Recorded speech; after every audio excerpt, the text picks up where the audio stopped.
Hello, good evening. Sky News has uncovered evidence that farmers have been gassing badgers to death illegally in a bid to counter bovine tuberculosis. It comes as the government announces that an official cull in parts of the West Country could now be extended because not enough animals have been killed. Sky's Isabel Webster reports. Badgers have been the targets for professional marksmen for 6 weeks, and it seems likely that will now be extended. But according to Sky sources, farmers have resorted to taking the matter into their own hands by illegally gassing badgers.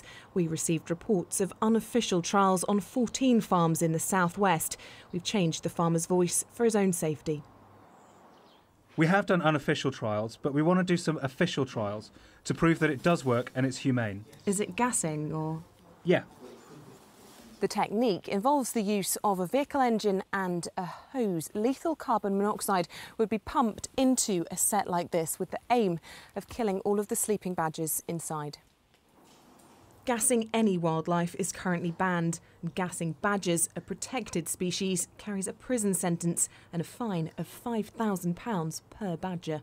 This is one place I've got a set in the field with my animals. This farmer has lost 185 cows so far to bovine tuberculosis. He says he's not involved in the illegal gassing of badgers himself, but admits many farmers believe the targeting of diseased sets is now the only option.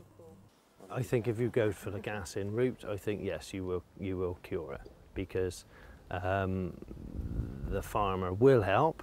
Will tell you where the badgers are, and you know it will be done as best as is the only option to do it, because it will kill the whole lot in the set.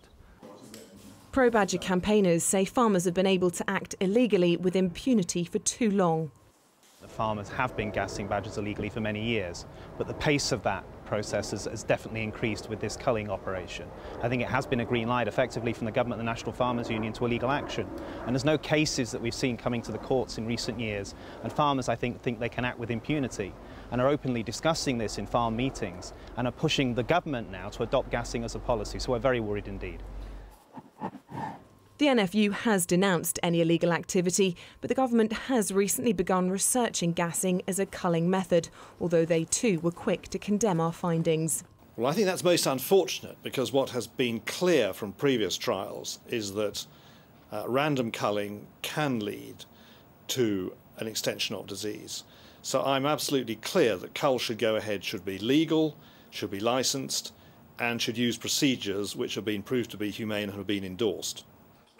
The government hasn't said when they'll publish the results of the free-shooting culls or if gassing will become a legal alternative. Meanwhile, more incidents of bovine TB are being reported than ever, at great cost to farmers, the taxpayer and, of course, to badgers. Isabel Webster, Sky News in Somerset. So it's emerged that ministers are planning to extend the current legal cull to ensure that enough badgers are killed. In parts of Somerset and Gloucestershire, 5,000 of them were due to be shot. But in Somerset, only 850 have been killed. That's just 40% of the government's original target. So the authorities are considering granting marksmen another 3 weeks to increase the numbers. Well, let's get more on that. Sky's Claire Fallon is here. And certainly this controversial badger cull just got a whole lot more controversial. Some suggestions that the lower numbers killed are simply because they'd overestimated the number of badgers in that area. That's certainly what the Environment Secretary is suggesting. He is describing this cull as a success, even though there is an admission that they have not reached their targets.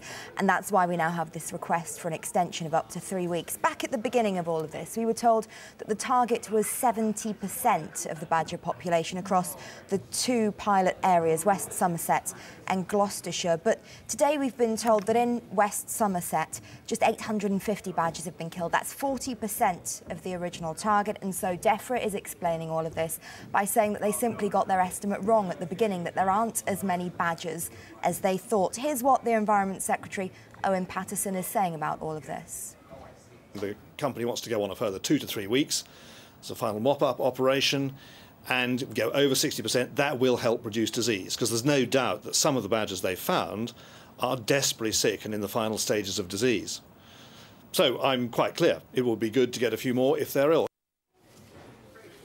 I mean, this cull has always been controversial. The aim, of course, to stop the spread of TB from badgers to cattle. But The protesters, and there are many of them, insist that it is scientifically flawed. One of the most vocal critics, the musician Brian May, today he's been saying that this is an utter failure, that it's becoming a farce. Labour, the Shadow Environment Secretary Maria Eagle, says the approach simply isn't working. And really interestingly, we've heard from Gloucestershire Police's crime commissioner, the police and crime commissioner there.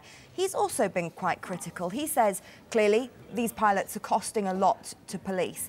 And he says that if there's an extension, the Cull operators may feel under pressure. He says they may become more desperate in their attempts to shoot their quota, and that could be a problem. Claire, thank you.